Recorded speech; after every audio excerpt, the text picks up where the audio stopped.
आपसे ये भी पूछना चाहूंगी कि आगे चलने में लोगों का कहना है कि प्रधानमंत्री नरेंद्र मोदी उनकी शक्ति घटी है क्योंकि 63 सीटों का लॉस हुआ है बीजेपी को। अब जो ये अलायंस है वो बीजेपी अकेले नहीं है, बैसाखियों पर है। ये तमाम चीज़ें विपक्षी पार्टियां उठा रही हैं।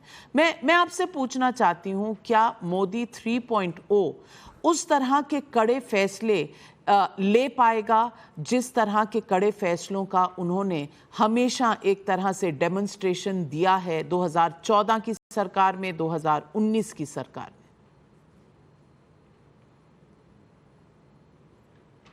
वो कहते हैं ना, दिल को खुश करने के लिए गालिब ये ख्याल अच्छा है। इस तरीके की बातें जब कोई कहता है तो वो अपने आप को तसल्ली देता है।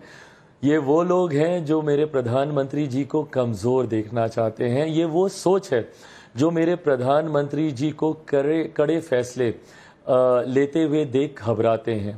पिछले 10 सालों में जिस मजबूती से मेरे प्रधानमंत्री जी ने फैसले लिए हैं, उससे ज़्यादा मजबूती से मेरे प्रधानमंत्री अगले 5 सालों में फैसले लेंगे, क्योंकि पूरा एनडीए चट्टान की तरह उनके साथ खड़ा है और उनके हर फैसले में एनडीए के हर एक घटक दल का समर्थन मौजूद है। तो ऐसे में जब लोग ऐसी बातें करते हैं, वो कहीं ना कहीं अपनी ख्वाहिशों को जाहिर करते हैं। वो ऐसा चाहते हैं इसीलिए ऐसा बोलते हैं, पर हकीकत इसके बिल्कुल विपरीत है।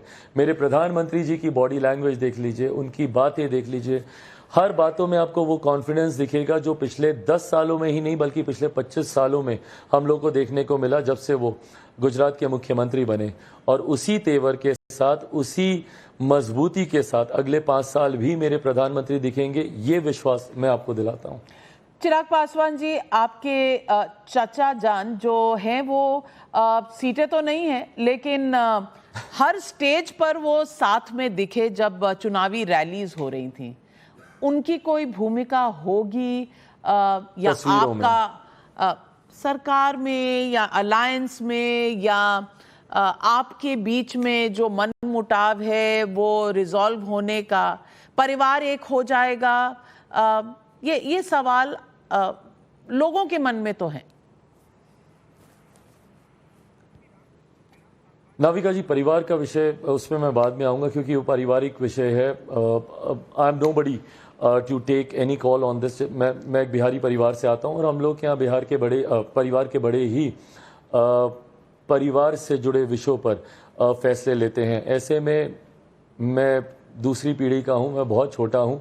परिवार के बड़ों को ही ये फैसला लेना है कि परिवार एक होगा नहीं होगा। मेरी फूआ हैं, फूफा जी हैं, मेरी माँ हैं, सब लोग हैं। इन सबको, मेरी बहनें हैं बड़ी, उन लोगों को सबको मिलकर ये फैसला लेना। बट हाँ, जहाँ तक राजनीतिक परिप्रेक्ष्य का आपने जिक्र किया, जिस व्यक्ति ने एनडीए गठबंधन को कमज़ोर करने का प्रयास किया हो, उनके साथ एनडीए का कोई रिश्ता नहीं हो सकता है। जिनकी भूमिका एनडीए के प्रत्याशियों को हराने को लेकर रही हो, एनडीए में ऐसे दलों का कहीं कोई स्थान नहीं है। ऐसे नेता, ऐसे दल कहीं भी एनडीए, और इसीलिए कल एनडीए लीडर्स की जब बैठक थी तो उसमें आपको वो दिखे नहीं ना। उसका कारण ही यही था कि वो एनडीए का हिस्सा नहीं है, क्योंकि एनडीए के प्रत्याशियों को हराने में उनकी भूमिका रही, जिसको कतई ही बर्दाश्त नहीं किया जा सकता। बहुत सही तरीके से आपने सवाल का जवाब भी दिया और कोई ऐसी बात भी नहीं की जो छोटों को बड़ों के बारे में नहीं करनी चाहिए। Must compliment you on that Chirag Paswan ji. और बस जाते जाते एक चीज़ कहूँगी, बिहार में शायद असेंबली के चुनाव भी आने वाले हैं। कब होते हैं इस पर सबकी नज़र रहेगी, लेकिन आपकी पार्टी ने, शंभवी चौधरी 25 साल की लड़की, आप खुद युवा नेता तेजस्वी, बिहार में पॉलिटिक्स में एक नई खुशबू आ रही है, आ सकती है। क्या बिहार एक नई दिशा दिखा सकता है इस देश को? मुझे लगता है this is the law of the nature. I think universe के सिद्धांतों में से एक है, नेचुरल शिफ्ट होता है, एक जनरेशनल शिफ्ट होता है। एक पीढ़ी आती है, एक पीढ़ी जाती है। 70 का वो दशक था जब एक नई पीढ़ी को बिहार ने देखा था, जिसमें मेरे पिता आदरणीय रामविलास पासवान जी थे, आदरणीय लालू जी थे, आदरणीय नीतीश कुमार जी थे, सुशील मोदी जी थे। वो एक नई पीढ़ी युवा नेताओं की उस वक्त आई थी।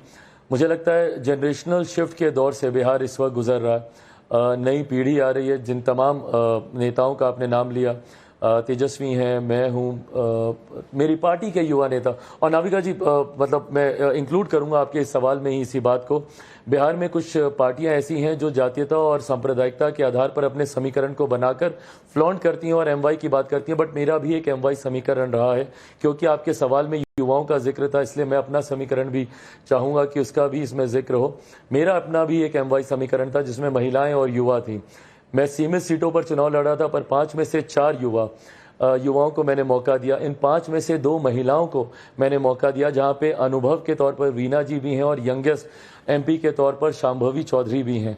और ये ऐसे युवा चेहरे हैं, वेल स्पोकन, आर्टिकुलेट, पढ़े लिखे, जो कल को जब भारत की संसद में खड़े होकर बिहार से जुड़े विषयों को रखेंगे तो बिहार की वो नई छवि देश के सामने आएगी, नए बिहार की वो छवि देश के सामने आएगी। अभी तक जिस प्रदेश को अपराध भ्रष्टाचार के लिए जाना जाता था, ऐसे युवा तेजतरार चेहरे, अरुण भारती जी हों, राजेश वर्मा हो, शांभवी हो, अब मुझे पता नहीं आप युवा में गिनेंगे नहीं गिनेंगे, बट जिसमें भी डालें उसमें चिराग पासवान भी हैं, वीना जी भी हैं। ये वो चेहरे हैं जो जब बिहार को रिप्रेजेंट करेंगे तो मुझे लगता है देश की जनता को एक नए बिहार की छवि देखने को मिलेगी। सो यस, युवा चेहरों का ज़माना है। बिहार में भी अक्रॉस द पार्टी लाइन युवा चेहरे आ रहे हैं, एंड आई थिंक बिहार सबको इक्वल मौका देगी। अब कौन आगे निकलता है समय बताएगा। बहुत धन्यवाद, आपने बहुत अच्छी बात कही, और युवा नेता भी सामने आए और देश में युवाओं को भी आगे बढ़ाएं। लेकिन मैं बस उम्मीद करती हूँ कि आपका बंद गले का सूट तैयार होगा, क्योंकि स्वेरिंग इन सेरेमनी है संडे को 9 तारीख को, और आप मंत्री पद का शपथ लेंगे। हमारी नज़रें टिकी रहेंगी। अभी तो आप बता नहीं रहे हैं, शायद ऑफ कैमरा आप बताएंगे कौन सा महकमा, कौन सा विभाग, और कहाँ चिराग पासवान शपथ लेंगे मंत्री के बतौर। Thank you.